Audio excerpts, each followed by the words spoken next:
Nessa apresentação, não vamos tratar especificamente de problema amazônico, mas sim algo mais genérico. Contudo, será possível verificar, ao final, o quanto este problema se mostra importante para se pensar contextos atuais de interação homem-meio, inclusive da Amazônia. Recentemente tem sido documentada uma importante descoberta em paleoantropologia. O homem-dragão, assim chamado pela grande mídia devido ao local de onde foi encontrado, o Rio Dragão, na província chinesa de Heilongjiang, é o fóssil de um espécime humano que viveu no leste asiático há pelo menos 146 mil anos atrás. Na verdade, o espécime, que se trata de um crânio quase completo, estando ausentes apenas os dentes e a mandíbula, foi encontrado em 1933 durante a construção de uma ponte, tendo chamado a atenção dos cientistas apenas recentemente.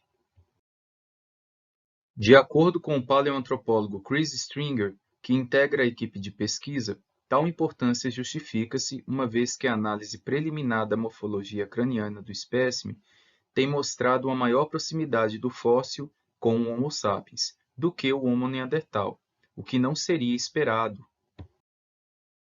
Por outro lado, outros pesquisadores, como Martha Lahr, de Cambridge, chamam a atenção para a antecipação de conclusões sobre o achado, principalmente aquelas que o apontam como uma distinta linhagem. Já Jean-Jacques Roublin, do Max Planck Institute, tem outra interpretação. Para ele, este pode ser o primeiro e, por sorte, bem preservado representante denisovano, o que abriria as portas para estudos mais amplos sobre evolução e diversificação dos grupos humanos. Mas deveria mesmo tal espécime ser necessariamente atrelado a uma subespécie de humano? Isso é o que vamos aqui discutir à luz de algumas das recentes descobertas do estudo do crânio e sua relação com os fatores externos, ambientais. Sem querer, as pesquisas em paleoantropologia, as quais recorrentemente indicam nomes tão diferentes e, quiçá, tão especiais, às vezes para fragmentos de ossos encontrados ao acaso, justificaria mesmo uma diversidade tão grande de grupos tão distintos? Ou não seriam tais grupos semelhantes ao que vemos hoje? Ou seja, uma única espécie bastante diversa, resultante de microevoluções oriundas da adaptação aos diversos ambientes e climas da Terra.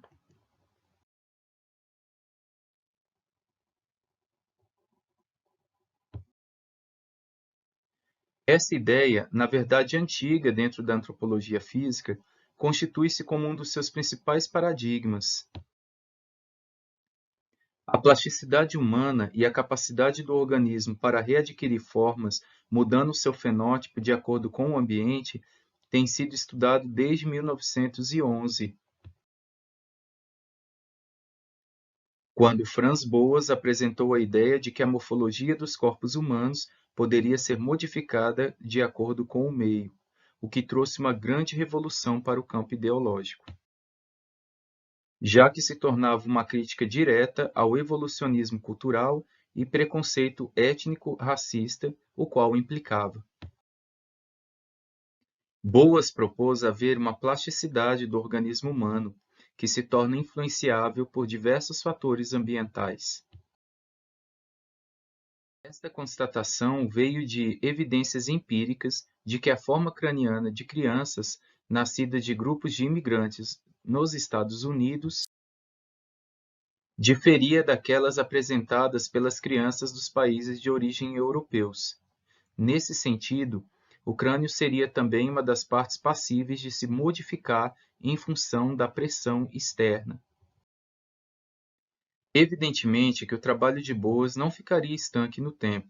Sua grande importância científica fez com que o mesmo viesse a ser reanalisado ao longo de todo o século XX, sendo alguns dos últimos trabalhos provindos de Sparks e Jones e Gravely, junto com seus colaboradores.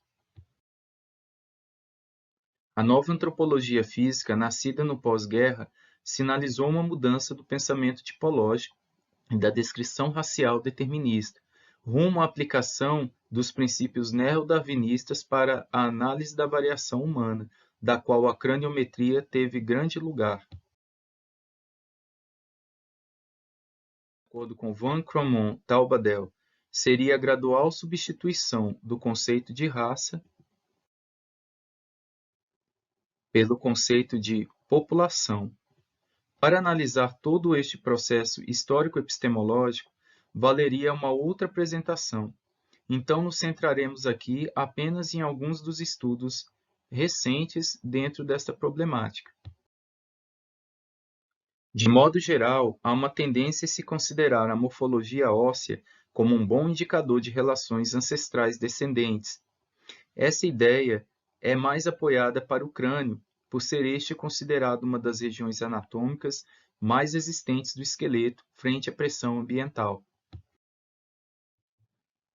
Este paradigma foi construído com base nas evidências que sugeriam que os padrões humanos de variação craniofacial refletiam os padrões genéticos de variação subjacentes. Contudo, tem sido cada vez mais evidenciada a influência de fatores não genéticos e microevolutivos na formação do caráter fenotípico do crânio humano. Nesse caso, tratam-se de vários estudos craniométricos realizados a partir de abordagens quantitativas que enfatizam a importância de forças genéticas neutras, resultantes de processos estocásticos, como migração, fluxo gênico e deriva genética, para a criação de padrões globais de diversidade fenotípica. Nos casos em que forças neutras podem ser consideradas os principais fatores evolutivos na criação de padrões de variação fenotípica, traços quantitativos podem ser usados para inferir a história da população passada ou filogenias populacionais, porém, considerando estes caráteres mais flexíveis. Neste caso, a herdabilidade de características métricas complexas expressa a proporção de variância fenotípica total devido à variância genética aditiva.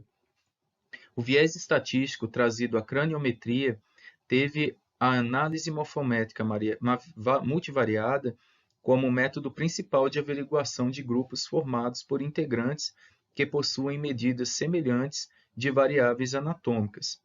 Tal método, apresentado em 1971 por Blackith e Heinemann, fora rapidamente absorvido nos estudos de craniometria, sendo o trabalho de Howells o mais importante da sua época. Howells compilou, entre 1965 e 1980, informações referentes aos crânios de 1.348 homens e 1.156 mulheres, distribuídos em 28 populações específicas, havendo criado muitas das 57 variáveis por ele utilizadas. Sua pesquisa populacional, baseada na morfometria multivariada, foi publicada em 1973. A paleoantropologia, por sua vez, tem no trabalho de Chris Stringer, em 1974, uma das primeiras tentativas de uso de tal método, orientado para uma amostra de crânios de Homo sapiens e Neandertais, trazendo à tona uma tendência que se tornaria, a partir de então, cada vez mais visível na paleoantropologia. As variáveis craniométricas têm sido utilizadas para se definir variações entre e dentro de populações de Homo sapiens. O mesmo procedimento também é comumente utilizado para se observar relações que indiquem caminhos taxonômicos em grupos de hominídeos extintos. A abordagem mais recorrente desses estudos se sustenta na análise de padrões de covariância genética e fenotípica, resultantes da forma multivariada do crânio. Para von Kramon-Taubadel, uma das principais vantagens dessa abordagem é que ela permite a avaliação da deriva genética em populações de diferentes épocas, pois se espera que o padrão entre variância e covariância, que reside na relação de interdependência entre as variâncias de variáveis dispostas em uma matriz quadrada, permaneça consistente ao longo do tempo. Assim, essa abordagem tem sido aplicada às taxas de variação formadas por fósseis como os neandertais australopitecíneos e os primeiros representantes do gênero Homo, como um modo de se avaliar se os processos evolutivos aleatórios isolados poderiam explicar padrões de diversidade morfológica observados entre taxa. Como parte da perspectiva microevolutiva baseada na neutralidade da força genética, outros estudos têm sustentado que as regiões do crânio diferem seus padrões de adaptação e plasticidade fenotípica.